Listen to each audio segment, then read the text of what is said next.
Arkansas football is front and center here on Mark Rogers TV, the voice of college football. We got to ask you about recruiting, Andrew. Anything there in regards to targets, commits recently? I see 3 football commits according to 247 Sports. Travis Hopper, Malik Chavis, and Bo Limmer. Is there any news you want to pass along or run down the attributes of these 3? Well, I think those 3 guys, are pretty good, solid base. I think, Travis Hopper is probably the big one right now. He's the defensive tackle from the Memphis area. He looks pretty good, and he's probably going to be a guy that can maybe move up in the rankings, I believe. Chavis is the one from, I believe, Ryzen. He's an in-state guy, and he's kind of a undiscovered guy. Arkansas is really his only offer. I think he has a Division II offer or something like that. So he's kind of an unknown.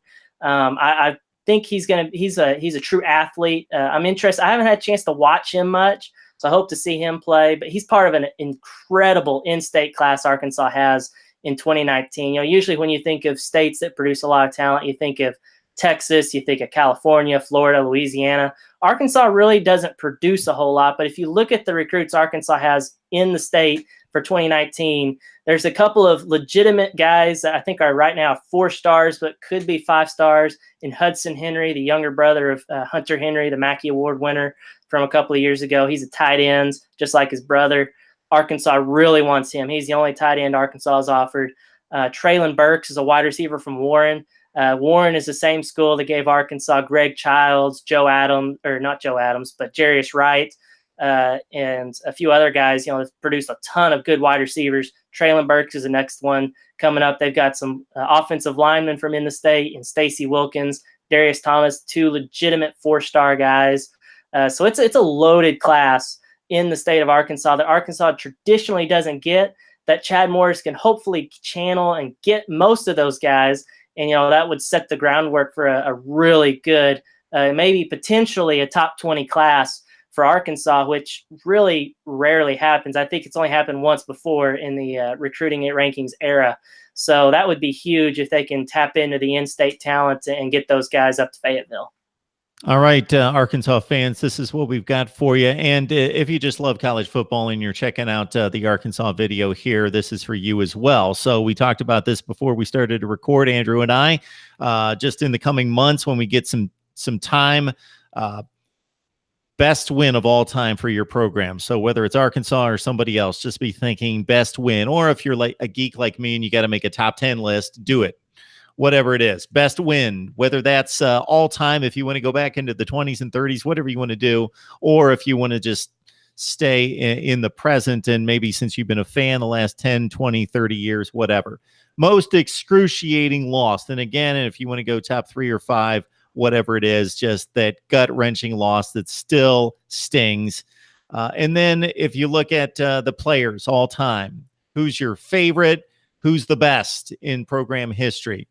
Who's the best right now? Who's the best player on the team right now?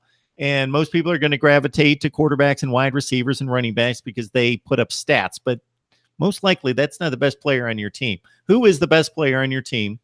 Who's your favorite player? And that you don't have to give a reason for that. Anybody can be your favorite. And I always like to hear that because you don't have to defend that choice. It's your favorite. So who's your favorite player of all time? Who's your favorite player now? Coaches, who's your favorite coach? Who's the best coach in your program's history?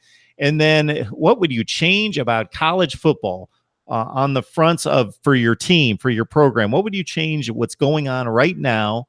What would you change in your conference in the SEC? And then what would you change if you were Mr. College Football or Miss College Football Commissioner? What would you change about college football? I think those are fun questions and topics. So, Andrew, we'll tackle those at some point. But maybe you can give us a little tease. Well, I'll just go ahead and take the best win. You've got to go back, I think, to the 1964 season when Arkansas went undefeated, won a national championship in some services. They beat Texas that year. And beating Texas back in the day, that was probably in the 60s, that was probably the rivalry in college football. You think of Michigan, Ohio State, you think of Auburn, Alabama, that was the rivalry.